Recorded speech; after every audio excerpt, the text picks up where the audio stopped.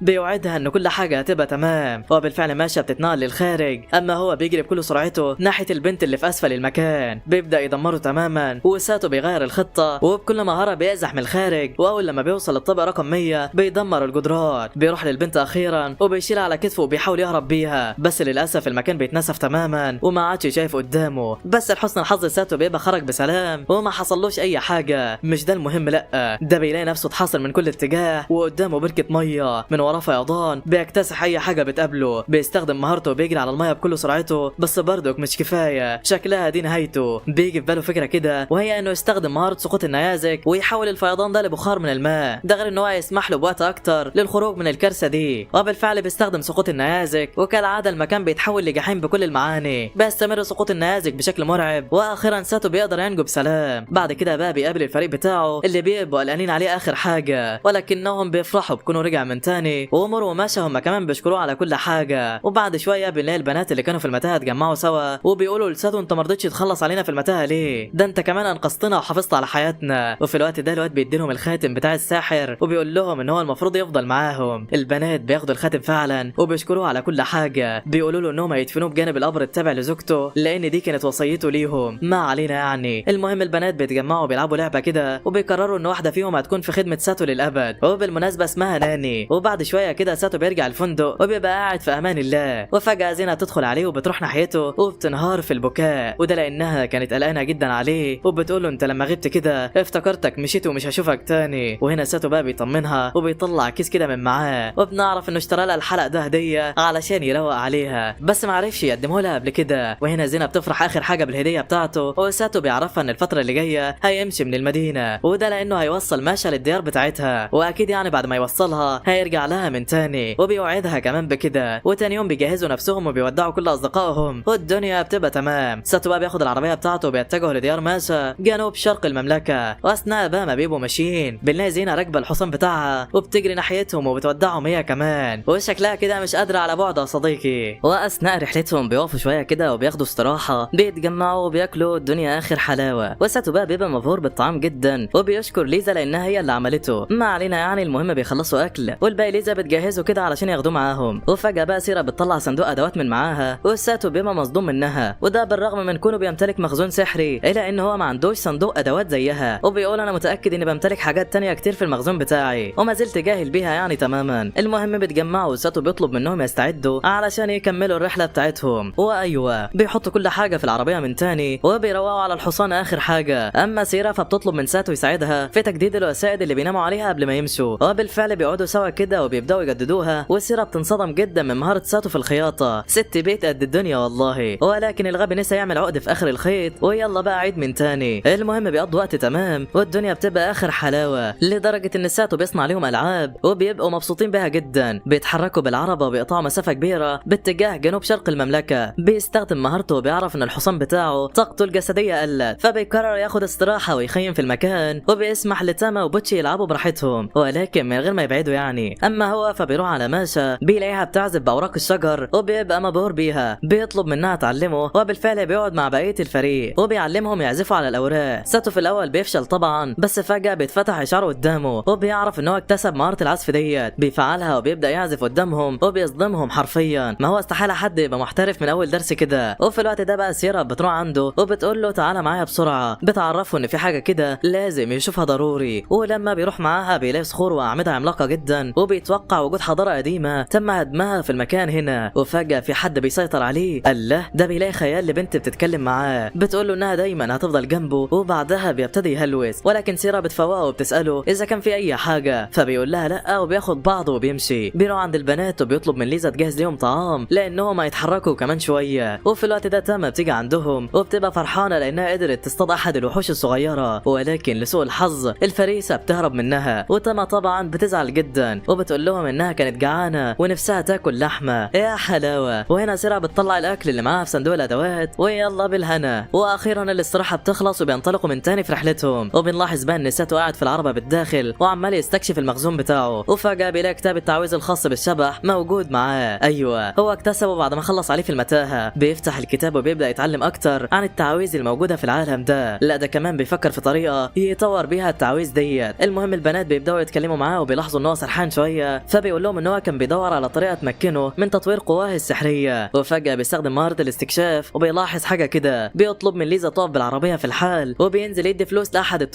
وبيحرر كمان الوحوش اللي معاه. بس الله، ماشا بتطلع عارفاهم وده لانهم اصدقاء زارا. زارا واللي كانوا بيحموها معاه. ولما سيرا بتساله هو حس بوجودهم ازاي، بنعرف ان زارا كان حكي لساتو عن بعض اصدقائه اللي تم القبض عليهم اثناء ما كانوا بيحموا ماشا. وطبعا النظام بتاع ساتو اداله اشعار بوجودهم مش اكتر. الوحوش بقى بيشكروه جدا على اللي عمله، وبعد كده بنلاقيهم بيلتفوا حوالين مجموعه من الغزلان. ساتو بيشتتهم وتاما بتقدر تصطاد واحد منهم، وبكده قدروا يامنوا كميه كبيره من اللحوم اثناء رحلتهم. وتاما وبيتشي طبعا بيبقوا فرحانين جدا، وبما ان الليل داخل عليهم فبيبيتوا في المكان ده. البنات بيناموا عادي، اما ساتو فبيفضل صاحي طول الليل بيتعرف اكتر عن مهاراته ومخزونه السحري، وبنعرف ان هو يقدر يخزن اي حاجه على بعد 3 امتار كحد اقصى يعني. لا ده كمان قدر يكتسب صندوق ادوات من سيرا، وبيقارن ما بينه وما بين المخزون بتاعه. بيولع ورقتين كده، وبنعرف ان صندوق الادوات بيحتفظ بالحاجه ولكنها ممكن تتغير يعني مع مرور الوقت عادي. اما المخزون فبشكل او باخر بيتوقف مرور الوقت حرفيا لاي حاجه بتدخل جواه، وما بيحصلش فيها اي تغيير نهائي. المهم تاني يوم بيفطروا سوا وبيتحركوا بالعربيه، واثناء ما بيبقوا ماشيين بيوصلوا مدينه باكي. واول لما ساتو بيدخل بيلاقي احد الفرسان بيضرب راجل وزوجته بكل غباء، وده لانهم اعترضوا طريقه بالعربه بتاعتهم وهم ماشيين. ساتو بيلاقي الفارس ده مركز معاه جدا، وفجاه بيسيبه وبيمشي. وفي الوقت ده ليز بتعرف ساتو ان الفارس ده هو نفس الجندي اللي كان عايز ياخد منهم نواه الوحوش اللي جمعوها. وهنا ساتو بقى بيروح يطمن على الراجل اللي انضرب، وبيديله مشروب سحري يعزز قدراته الجسديه وحاجه اخر حلاوه يعني. هنا سيرا بقى بتساله لو معاه اي مشروب من ده تاني علشان لو حد من الفريق حصل له حاجه. وهنا بقى بتيجي في باله فكره كده، وهي انه يحاول يصنع المشروب ده بنفسه. بياخد جنبه وبيبدا يصنع المشروب، وفي الحال بيستعين بالكتاب السحري وبيبدا ينفذ التعليمات بالحرف الواحد. وبعد شويه محاولات اخيرا ساتو بيقدر يصنعه. لا ده كمان بيعزز من قدرات المشروب ده بحيث ان كميه بسيطه منه تعالج اي حاجه. بس استنى، ده لازم يحافظ عليه في ازايز خاصه مفرغه من الهواء. وفي نفس الوقت بيلاحظ ان الادوات اللي معاه قربت تخلص، فبيقرر يعدي على اقرب متجر في المدينه علشان يشتري منه كل اللي ناقصه. بيبيتوا الليله وتاني يوم على طول بيتحركوا بالعربيه. وهنا ساتو بيستخدم مهاره الاستكشاف علشان ما يتوهش في المدينه، وهوبا بيلاقي اماكن كتير اشبه ما يكون بالفراغ وما بيبقاش فاهم ايه ده. ما علينا يعني. بعد شويه كده ساتو بياخد ليزا وبيقدر يوصل لاحد المتاجر، ويا دوبك بيفتح الباب بيقابل في وشه نفس الجندي ابن الصرمه ده. المهم ساتو بيدخل المتجر وبيسال على حبه ادوات كده هو محتاجها، ولكنها ما بترضاش تبيع له اي حاجه، وبتقول له يروح متجر تاني في اخر المدينه. هي ايه الحكايه بالظبط؟ وهنا ساتو بيخرج بره وبيطلب من ليزا تروح لبقيه الفريق، اما هو فهيعمل حاجه كده وهيرجع ليهم في الحال. وبنتفاجئ بقى لما بنلاقي ساتو اتنكر تماما وبيدخل نفس المتجر من تاني، وساعتها عمل نفسه ان هو من اهل المدينه، وده لان القانون بيمنعهم يبيعوا ادوات سحريه للغرباء. بس ساتو برضك بياخد اللي هو عايزه بالطريقه. وبعد كده بيطلع على الغابه وبيقرر يستكشف اماكن الفراغ اللي موجوده على الخريطه. بيفعل الاول الادوات اللي معاه، وبنعرف انها تروح حمايه من ظواهر الطبيعه. بياخد حذره برضه لانه داخل مكان مجهول تماما. واخيرا بقى بيوصل للنقطه الفاصله ما بين الغابه والفراغ اللي قدامه، وهوبا بيخترق حاجز سحري كده، وبيتفاجئ ان الفراغ ده تكمله للغابه عادي ومفيش اي حاجه. وبيعرف ان المكان ده اسمه غابه الاوهام. بس فجاه اشعار الخريطه بيتفتح، بيلاقي مجموعه من الاشخاص بيقربوا منه. بوم هجوم عليه بسحر الارض، ويا دوبك ساتو بيتفاداه. بيلاقي في وشه مجموعه من الفرسان بيهجموا عليه بغباء. بس على مين؟ ده ساتو جامد تنين، بيتفاداهم كلهم بسهوله جدا. وبيلمح بنت صغيره كده وبيطلب منها توقف القتال لانه مش عدو. لا البنت بتهجم عليه بسحرها ولكنه بيلغيه في ثواني. بيحاول يطمنها وبنتفاجئ بقى بطائر ضخم بينزل عليهم. هو ايه اللي بيحصل بالظبط؟ بنلاقي ست كبيره كده بتروح عنده وبتحييه، وبالمناسبه اسمها اصال، ودي الساحره المسؤوله عن حمايه غابه الاوهام. لما بتحس بقى ان هو طيب بتاخده معاها البيت. بتعتذر له بعدها على اللي حصل ده. ولما ساتو بيسالها اكتر عن غابه الاوهام بتقول له ان الغابه ديت مكان اثري وتابع للقبيله بتاعتهم من زمان. الباب بعدها بيفتح وبنلاقي ساره داخله عليهم، وبنعرف انها حفيده اصال. بتعتذر لساتو لانها هجمته قبل ما تتاكد من كونه طيب ولا لا. وهنا ساتو بينصدم لما بيلاقيهم بيصنعوا كميه مهوله من مشروب الطاقه السحري. وبنعرف ان الملك عمل اتفاقيه يستلم 300 قاروره من المشروب ده مرتين في العام، وده مقابل ان الغابه تبقى مكان مستقل ويحميها كمان. اما اصال فبتتفاجئ لما بتعرف ان ساتو هو التاني بيقدر يصنع المشروب ده، وبتكرر بعدها تعلمه كم وصفه كده كمان. وبعد شويه وقت كده ساتو بيبقى راجع للمدينه، وبنعرف ان اصال طلبت منه يوصل رساله لشخص معين بس مش عارفين هو مين. ما علينا يعني. وهنا اصال بتستخدم سحرها وبتوجه ساتو على الطريق علشان ما يتوهش فيه. ايوه الطريق كله بيحاط بالمنى والفراشات المضيئه والدنيا بتبقى اخر حلاوه. وهنا ساتو بقى بيقول انا فهمت ليه هي اسمها غابه الاوهام. المهم بيقدر يوصل للمدينه فعلا، وبنلاقيه ماشي في الشارع مع الفريق بتاعه، وهوبا بيجيله اشعار غريب بيظهر قدامه. ايوه ساره بتحاول تهرب من مجموعه من العصابه اللي عايزين يسرقوها. ساتو بقى والفريق بيدخلوا في الحال، وبوم ساتو بيوقع واحد فيهم. بيعرف انها في طريقها لتسليم مشروب الطاقه للملك، وبيقول لها كملي انت وانا احميكي. وبالفعل ساره بتهرب بكل سرعتها، وفجاه عربيتين بيتحطوا قدامها. بوم بتلبس فيهم وبتتدمر تماما. ساتو بيجري يطمن عليها والبنت بتعيط جامد، بتتصدم اكتر لما بتلاقي اكتر من نص الكميه اتكسرت تماما. ساتو بقى بيقول لها هنلم السليم ونوصله الاول وبعدين نشوف حل في اللي هيحصل بعد كده. وبالفعل بياخد بعضه وبيروح يقابل الملك، بس لا، النائب هو اللي بيقابله وبيبقى معاه الجندي ده. وشكل الموضوع في ان صديقي لما بيحكوا له اللي حصل النائب بيقول له ماليش دعوه، المهم تسلموا الكميه المحدوده قبل الغروب، ولازم يبقى المشروب من صناع الساحره اللي في غابه الاوهام، والا هنفسخ اتفاقيه الحمايه وبكون الغابه منطقه خاصه. ولكن ساتو بيقدر يقنعه ان هو يسلموا نفس الكميه بنفس الجوده بالتمام، ولكنها من صنعه هو، وده لانه الساحره هي اللي علمته يصنعها. وبالفعل بيخرج مع بقيه الفريق وبيشتروا جميع الادوات اللي ممكن يحتاجوها في صنع المشروب. بس فجاه ساره بتنادي على ساتو بتقول له حتى لو صنعت المشروب فلازم نشتري قوارير علشان نحطه فيها، بس الكارثه ان قوانين المدينه تمنع شراء اي قاروره فاضيه الا باذن الملك. وازيدك من الشعر بيت النائب اشترى كل القوارير الموجوده في المملكه اساسا. بس انت فاكر بقى ان ساتو هيغلب؟ لا والله، الواد بيبقى عارف احد الاشخاص اللي بيصنعوا القوارير ديت، وبالمناسبه اسمه سوار، بيروح عنده بيطلب منه 180 قاروره مقابل اي مبلغ هو عاوزه. سوار بيقول له اولا ممنوع ابيع لك اي حاجه بدون تصريح، ثانيا ما عنديش الكميه ديت، ولكنه بيقرر يساعدهم في الاخر، بيدخلهم الورشه بتاعته والفريق كله بيبتدوا يشتغلوا في تصنيع القوارير. البنات بيفشلوا ولكن ساتو جامد اخر حاجه، وسوار بينبهر طبعا بالشغل بتاعه ومش مصدق ان دي اول مره ليه في تصنيع القوارير. بس مش دي المشكله، لا، الصدمه ان القوارير ديت بتاخد حوالي 5 ايام عقبال ما تتجفف تماما، وبعد كده تدخل الفرن تتحرق جواه. ساتو بقى بيقول بسيطه، بيكتشف تعويذه من الكتاب اللي معاه وبيخلي ماشا تنفذها، وهوبا القاروره بتنشف في ثواني. وفي الوقت ده سوار بيتشجع، بيقول لهم ان هو هيجهز الفرن عما يصنعوا بقيه القوارير، واخيرا بيجهزوا كل حاجه والدنيا بتبقى عال العال. وبعد شويه وقت كده بيتفقوا يخرجوا القوارير علشان يملوها ويسلموها للملك قبل الغروب. وفجاه بتحصل حاجه مش على البال، ايوه، بنلاقي الجندي جايب معاه مجموعه من المجرمين وجايين ناحيتهم، بيقولوا لهم ان القوانين بتمنع بيع القوارير بدون تصريح، وعلشان كده قررنا نكسر الفرن ده باللي فيه. وبالفعل بيدمروا الدنيا على الاخر. بس يا ترى ليه ساتو واقف بيتفرج من غير ما يمنع الفريق ان هو يتدخل؟ ولما الجندي والمجموعه بتاعته بيمشوا الفريق بيصاب باكتئاب حاد، اليأس بيسيطر عليهم، كل حاجه انتهت خلاص. بس انت فاكر ان الحكايه خلصت على كده؟ لا والله، ساتو طلع ابن جنيه وقدر ان هو يخزن القوارير كلها في المخزون بتاعه، وسيرة بس هي اللي عرفت بده، بتقول له طب يلا طلعهم بسرعه خلينا نلحق نسلمهم قبل الغروب. فبيقول لها تمام، ويا دوبك بيخرج اول قاروره بوم بتتكسر، وده بسبب اختلاف درجه الحراره. وطبعا انت عارف ان القاروره كانت في الفرن يا صديقي، ولما حطوهم في المخزون اتحطوا بنفس درجه الحراره بتاعتهم، واول بقى لما بيتعرضوا للهواء بيحصل اختلاف في الضغط وبوم بتتكسر. بس يا ترى هل في حل للموضوع ده؟ اكيد ايوه، بتيجي في باله فكره بقى اخر جمدان، بيستخدم صندوق الادوات، وده لان اي حاجه بتتعان جواه بتتفاعل مع الزمن عادي زي ما حصل في الورقه كده. وهوب ساتو بيطلع صندوق الادوات وبيبدا يخرج القوارير من خلاله واحده ورا الثانيه. وبعد مرور شويه وقت كده ساتو وسيرة بيروحوا يبلغوا الفريق باللي حصل ده، وان القوارير خلاص جاهزه للتسليم حالا. الفرحه بتعم المكان بالكامل، وبياخد بعضهم وبيروحوا للنائب في الحال. النائب بيقول لهم انا عارف انكم موجودين علشان اديكم فرصه تانية، بس للاسف مش هقدر اديلكم حاجه، وبيطردهم من المكان. وهنا احد الخدم بيعرف النائب ان هو استلم الكميه المحدده وعملوا عليها ابحاث وكل حاجه تمام. الجندي بقى بينصدم وبيقول له استحاله، انتم عملتم ده ازاي؟ ساتو بيقول له سر المهنه بقى، واكيد مش هقوله البقف زيك. ولما بيطلب بقى من النائب يوقع عقد التسليم، النائب بيقوم من مكانه وما بيردش عليه نهائي. ساتو بينده عليه من تاني، بس المره دي الملك اللي بيرد. ايوه، الملك بيوصل عندهم ومعاه اصال ساحره الغابه وبقيه الفريق طبعا. وهنا الملك بيقول له انا لما عينتك نائب ليا كان بسبب ان ابوك صديقي وكان بيمتاز بالشرف طيله حياته، عكسك كده تماما، وبما ان الغلط غلطتي فاوعدك هصلحه. وبيعزله في الحال من منصبه لانه كان عايز ينشر الفساد في المدينه وبعدها يعمل انقلاب ويخلصوا على الملك، والنائب طبعا ياخد مكانه. بس فجاه النائب بيعمل ختم سحري في المكان وبوم بيهجم على الملك بكل غباء. انت بتعمل ايه يا حزين انت؟ الملك بيلغي الهجوم من غير ما يتحرك من مكانه حتى، وبيقول له هندمك على كل حاجه عملتها. بيحكم عليهم بالاعدام، وفي لمح البصر ساتو بيتحول لنينجا، وبوم ضربه في الثانيه بيجيب ابوهم الارض. ولما الملك بقى بيساله انت ليه عملت كده، فبيقول له ان في اطفال في المكان وما ينفعش يشوفوا اللي كان هيحصل. وبعد كده بقى بنعرف ان سوار اتبنى ليه فرن كبير بامر من الملك بدل الفرن اللي اتكسر. اما بقى الساحره وساره فبيشكروه على كل حاجه وبيودعوه وبيمشوا. وهنا ساتو بقى بياخد العربيه وبيكمل رحلته، وبعد شويه بياخد استراحه مع الفريق، بيقعدوا ياكلوا. لما الليل بيدخل عليهم تاما وبوتشي بيطلبوا من ساتو يحكي لهم قصه، وبالفعل بيبدا يحكي لهم احد القصص وبيبقوا مبسوطين جدا لدرجه انهم بيروحوا في 7 نومه والدنيا بتبقى تمام. وفي الوقت ده بيفتكر زينه وبيقرر يبعت ليها رساله، وبالفعل الرساله بتوصل وبتبقى طايره من الفرحه والدنيا عظمه على الاخر. ساتو بقى بيعرفها ان هو تمام وان هو برضه مفتقدها جدا وقد ايه بيوحشوا الكلام معاها. بيوعدها ان هو يرجع لها من تاني في اقرب وقت ممكن، وبيحكي لها كل حاجه حصلت معاه من الالف للياء، وبيقول لها انا كنت فاكر ان الرحله انتهت، بس من الواضح كده انها لسه في البدايه.